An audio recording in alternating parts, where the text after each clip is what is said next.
नमस्कार दोस्तों, आज हम पॉलिटिकल साइंस की लेक्चर सीरीज शुरू कर रहे हैं जो सभी कॉम्पिटिटिव एग्ज़ाम के लिए बहुत ही इम्पोर्टेंट होगी। आज हम पहला लेक्चर शुरू करेंगे जिसका नाम है भारत के संविधान का निर्माण। इसमें हम बात करेंगे कि भारत के संविधान का निर्माण कब, कैसे और क्यों किया गया, किसने इसमें कितना योगदान दिया, कितना इसमें खर्च आया और कितना इसको बनाने में समय लिया गया। ठीक है, चलो शुरू करते हैं। भारत के संविधान का निर्माण। पहले बात करते हैं कि इसके गठन की मांग किसने की, यानी कि संविधान सभा के गठन की मांग सबसे पहले किस द्वारा की गई। तो संविधान सभा के गठन की मांग सबसे पहले 1934 में M.N. रॉय द्वारा की गई। 1935 में भारतीय राष्ट्रीय कांग्रेस ने भी आधिकारिक रूप से इसके गठन की मांग की। हम सबको पता है कि 1939 में द्वितीय विश्व युद्ध शुरू हो चुका था। अंग्रेज़ों को भारतीयों की ज़रूरत थी इस युद्ध को जीतने के लिए, लेकिन भारतीय नेताओं ने इस युद्ध में शामिल होने से साफ इनकार कर दिया गया था। इसलिए अंग्रेज़ों को उनकी मांग को कुछ हद तक मानना पड़ा। इसलिए अंग्रेज़ों ने कुछ लॉलीपॉप भारतीयों को देने की कोशिश की। पहला लॉलीपॉप उन्होंने दिया 1940 में अगस्त प्रस्ताव, लेकिन भारतीय नेताओं ने इसे मानने से साफ इनकार कर दिया। दूसरा, उन्होंने 1942 में क्रिप्स प्रस्ताव पेश किया। इस प्रस्ताव को मुस्लिम लीग ने अस्वीकार कर दिया। मुस्लिम लीग की मांग थी कि हमें अलग से पाकिस्तान चाहिए और उसके लिए अलग से संविधान सभा चाहिए, इसलिए ये प्रस्ताव भी फेल हो गया। फिर तीसरा प्रस्ताव आया 1946 में, जिसका नाम था कैबिनेट मिशन। ठीक है, इसने मुस्लिम लीग को कुछ हद तक मना लिया, लेकिन उनकी पाकिस्तान की मांग को अस्वीकार कर दिया। उसके बाद कैबिनेट मिशन के अनुसार संविधान सभा का गठन नवंबर 1946 में किया गया। इस सभा में टोटल 389 सीटें थीं। ठीक है, उनमें से 296 सीटें ब्रिटिश भारत को दी गई और 93 सीटें जो थी वो देसी रियासतों को दी गई। उस समय जो देसी रियासतें थीं उनको 93 सीटें दी गई और 290 सीटें ब्रिटिश भारत को दी गई, यानी कि ब्रिटिश भारत मतलब जो सीधा अंग्रेज़ों के नियंत्रण में था, और 93 सीटें जो देसी रियासतें थीं जो सीधी अंग्रेज़ों के नियंत्रण में नहीं थी। हालांकि वो प्रत्यक्ष रूप में नियंत्रण में नहीं थी, लेकिन अप्रत्यक्ष रूप में वो अंग्रेज़ों के ही अंतर्गत थी। हर प्रांत व देसी रियासतों को उनकी जनसंख्या के अनुपात में सीटें दी गई। लगभग हर 10 लाख जनसंख्या पर एक सीट दी गई। सीटों का जो निर्धारण था वो 3 प्रमुख समुदाय के बीच किया गया।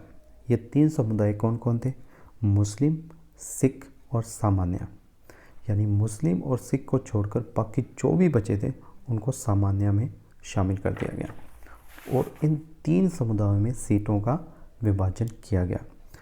प्रत्येक समुदाय के प्रतिनिधियों का चुनाव प्रांतीय असेंबली में उस समुदाय के सदस्यों द्वारा किया गया। ठीक है, जो भी प्रत्येक समुदाय के प्रतिनिधि थे जो संविधान सभा में चुने गए थे, उनका चुनाव प्रांतीय असेंबली यानी कि विधानसभा, जो राज्य की विधानसभा होती है, में उस समुदाय के सदस्यों द्वारा किया गया।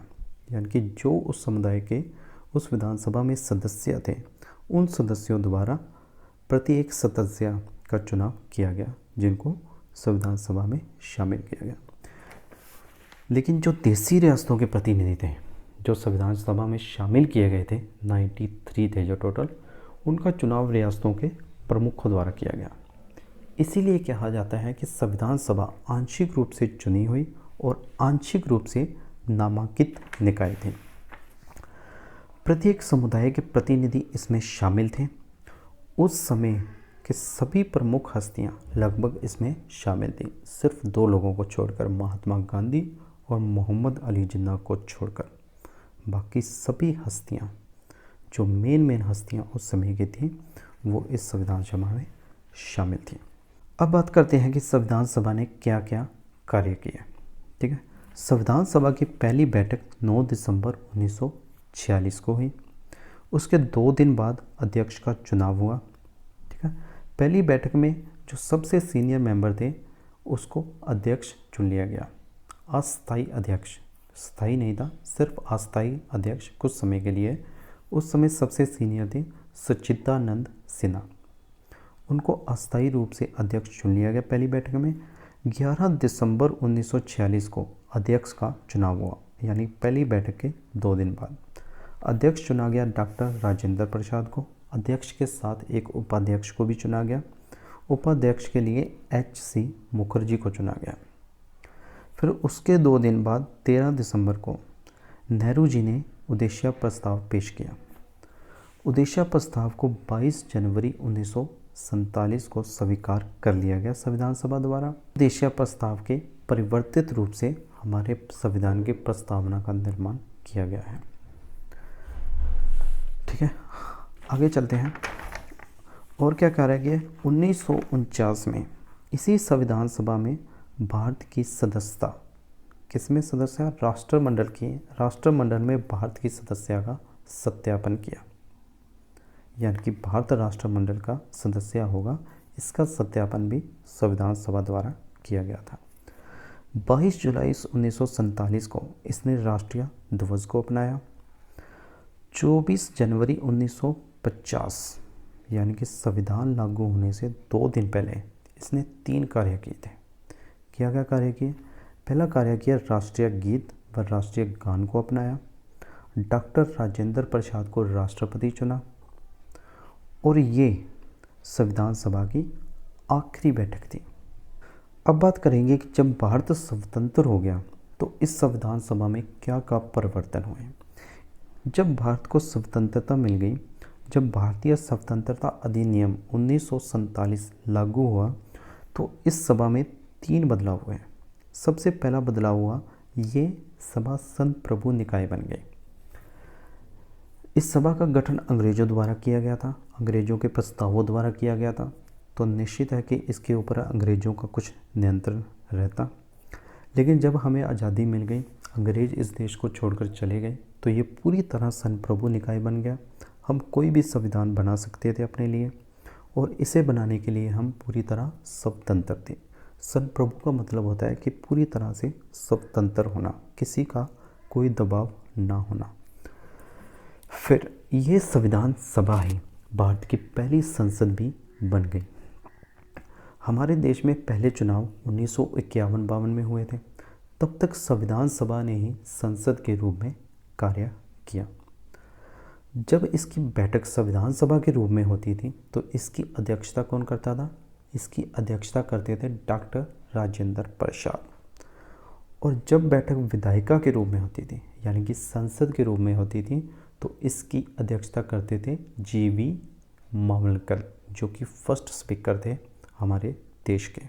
और इसने 26 नवंबर 1949 तक दोनों रूप में कार्य किया, क्योंकि 26 नवंबर 1949 को संविधान तैयार हो गया था और इसने उसके बाद सिर्फ संसद के रूप में कार्य किया। संसद के रूप में इसने 1951 से 52 तक कार्य किया, जब तक हमारे देश में चुनाव नहीं हो गए और नई संसद का गठन नहीं हो गया, तब तक इसने भारतीय संसद के रूप में कार्य किया।